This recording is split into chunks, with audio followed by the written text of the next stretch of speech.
You're listening to another episode of the Coaster101 podcast, and let me be the first to welcome you, theme park enthusiast audience, to IAAPA week. It's going to be a little bit of a shorter show this week. We've actually got a number of what we're calling mini episodes that will be dropping throughout the week. We talked to Extreme Engineering and Zamperla and Give Kids the World and Falcon's Creative Group, and maybe a couple other ones, maybe a couple of surprises in there, but be out on the lookout for those throughout the week in your podcast feed. A lot of good stuff coming down the pipeline from those people. But I am joined this week on the podcast by Shane Joseph. He's our Coaster101 writer, and Shane will actually be attending his first IAAPA. We were given press access for Friday. He will be down there and, seeing the sights, talking to vendors, seeing the sites, becoming generally overwhelmed. But Shane, let's welcome you in. How are you? How's it going? I am doing good. A little nervous about my first IAAPA, a little pre-overwhelmed, I guess, but overall excited. Yeah, I've been to IAAPA twice. I went in 2017 for the first time, then took 2018 off, and then visited again in 2019. And I can go ahead and just tell you from a press perspective, and it's going to be a different year this year, obviously. We're there on Friday, which is the day we got press access. So it's a lot of the announcements will have been made by that time. I know when I went in 2017, I missed the first day, which was kind of like the heavy announcement day. But you're going to walk into the Orange County Convention Center. I'm speculating here, but this is exactly how I felt. You're going to get onto that show floor, and the lights and sounds and operating rides inside of Convention Center and the miles of aisles that are in this building, you're going to feel overwhelmed, and that's okay. Yeah, I think it's just going to be like, it's basically Willy Wonka Chocolate Factory for amusement parks. And although that is extremely exciting, there is a lot to see for one day. So I'm trying to make the most of it. So that's why we're having this conversation today, to kind of talk about what I should expect, or if anyone's going for their first time, what they should expect, some of the highlights and all that good stuff. Right. And by no means am I an encyclopedia. I know the guys over at Attraction Pros, they've written a really good article we'll link to in the show notes. If you're going to IAAPA for the first time, what can you expect? Shane, what do you want to know? And I will do my absolute best to explain it to you. So kind of like what you were just saying, I want to know what I should do. Like from the second that those doors open and I walk into that convention center floor, what should I do first? The very first thing that I do. Let me back it up. I'm going to go to your hotel room Friday morning. Okay. You're going to want to wear comfortable shoes. Like if you're dressed, you're going to be walking. There are, thousands, hundreds of thousands of square feet of booths, and to see it all in one day, it's a monumental task. And you know what? You have no better man for the job. Get a show guide. They've got a list or a map. I think they've got a map on an app on the iPhone or the website or whatever. Try to orient yourself in the building beforehand. There's 4 entrances down to the show floor, and it's kind of divided in a unique way. There's like, in the past, it's been, the bigger ride manufacturers. If you kind of look at quadrants, SBF Visa always has a fairly large display. I know Triotech has announced that they've had their biggest display ever at IAAPA this year. But one quadrant is kind of like inflatables. So like IAAPA is more than just roller coasters, obviously. It's the entire entertainment industry. Everything from food to rides to dark ride experiences to parts for rides to things for family entertainment centers to arcade games to blow-up inflatable games to prizes to anything you can think that's even tangentially related to the industry will be at this show. So when you walk down, not that it's, but not overwhelming though. Just everything in the industry will be there. That's it. under one roof. And again, I haven't seen a layout. I know in 2017 they had a auxiliary parking lot with some rides and some other experiences. And then when I went in 19, they had even a separate booth with like overflow exhibitors like showcasing their wares. And I mean, there were people in there. It's like indoor curling has a All right, I'm gonna have to try that. Like mobile curling. Been to their booth before. It's really cool. I met an Olympic gold medalist in curling in 2019. Wow. Okay. Got to hold a gold medal. That was really cool. Whoa.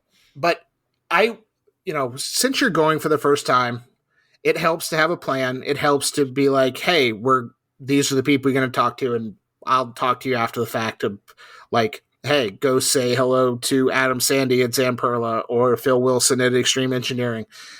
Fortunately, and I learned this the difficult, hard way, maybe the easy way actually. People in the industry are actually familiar with Coaster101, believe it or not. Well, that's good to know. Yeah, so if you've got your Coaster101 shirt on, we'll have the classic blue polo. Wonderful. You're gonna go up to the booth and they're like, "You're not Andrew," and it's gonna be that's fine. I'm Shane. I'm better than him in some aspects of life, but yeah, it's just there's so much to see, so much to do. There's an arcade game section where everything is set to free play because these. It's going to be tough not to be there the whole day. Well, hopefully you're not, but that's okay. But these FECs and arcades, they need the latest and greatest in ticket redemption games and the coin pushers and all this other stuff. It's so well done and it's so much fun. And again, you're there on business. It is actually an industry trade show, and they do let the press cover it, which is nice. But you will see so many cool and unique things. And again, once you get in there, you're going to get down on the show floor, and your eyes are going to get as big as like full size dinner plates, and you're like, "Holy hell, what did I get myself into?" But you'll get used to it. My one piece of advice, especially with only one day, and this is going to sound really counterproductive to how you're going to need to survive, don't plan on eating lunch. Okay. I can do that. There are vendors on the floor who are sampling. Shout out to BeaverTails. I don't know if they listen. Cannot wait to try those. The line will be around the booth, around the block, as it were, for BeaverTails. There's Dippin Dots samples.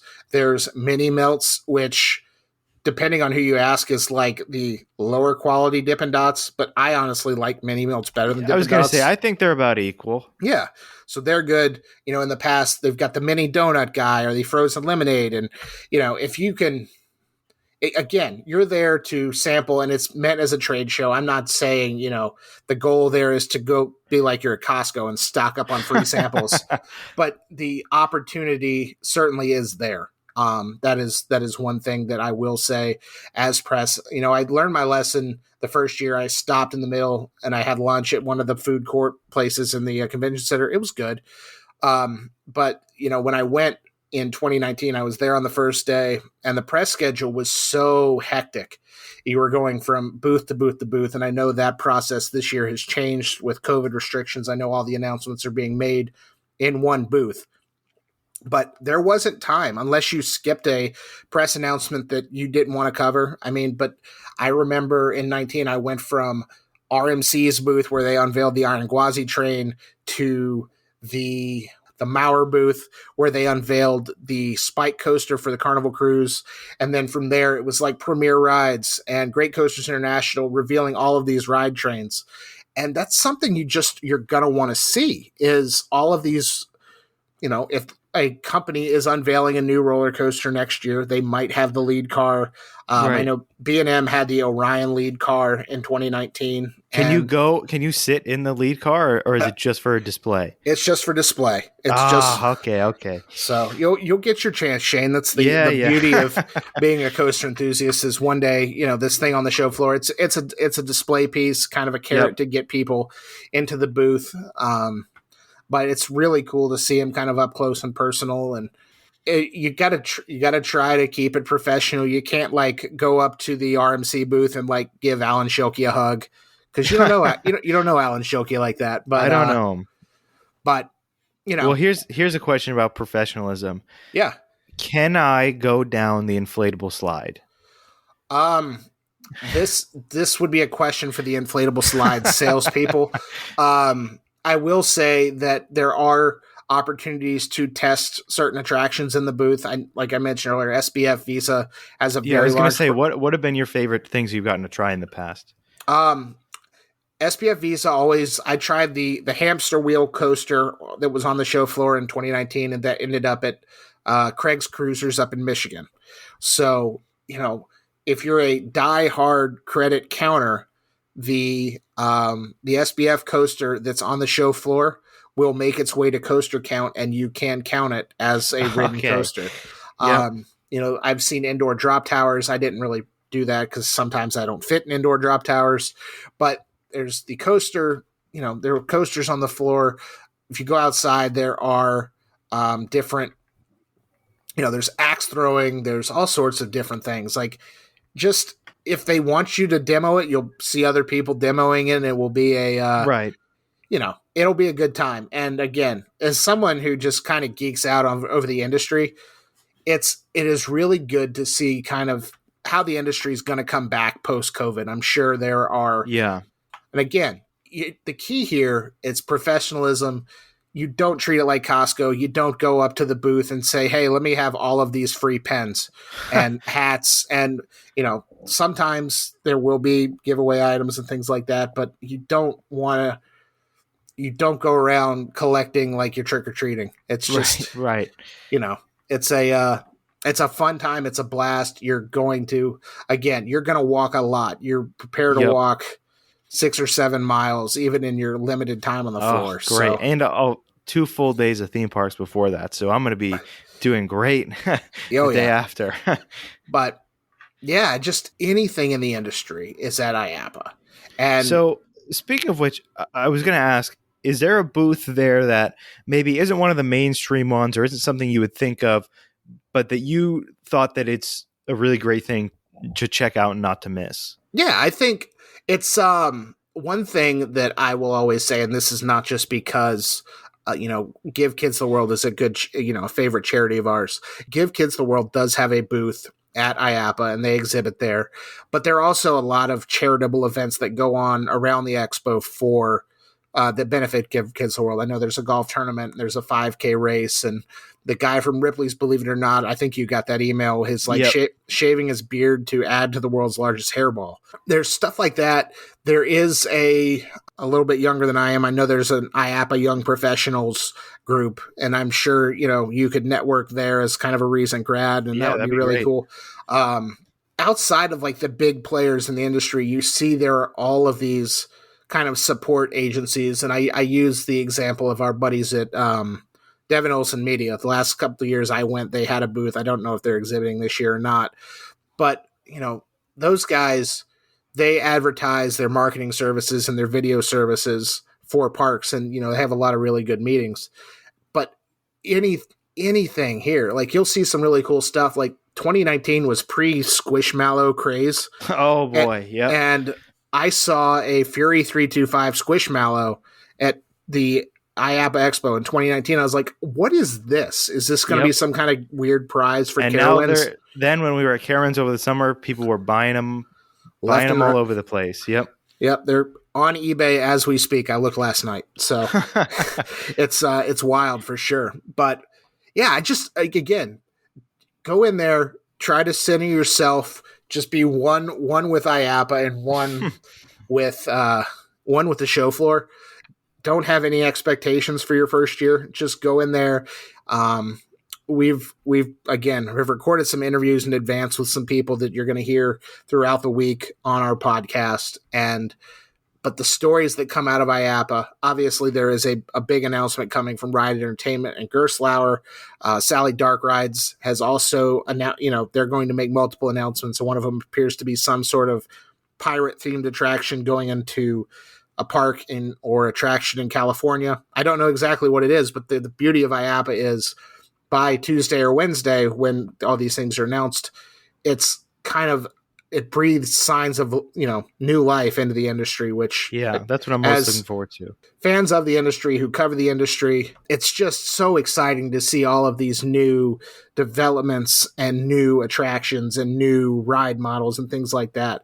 Even something like the guys from Skyline Attractions who we had on the podcast a couple weeks ago, they're really excited. I'm really excited for their new Paschetti Bowl coaster, and they're going to have scale models of that in their booth. They're going to have scale models of their new Skywarp models. I mean, the models at this thing are impressive. I mean, this is where we first saw the GCI Titan track for the first time. Was a model at IAAPA. It's just the things you'll see and that you'll pick up on are really, really cool. And it's, again, I'm jealous of you getting to go. It's going to be a good time. And I wish, I've been to trade shows before. I work in the golf industry, and the PGA merchandise show is in Orlando every year in January. And I've been, and it's just overwhelming.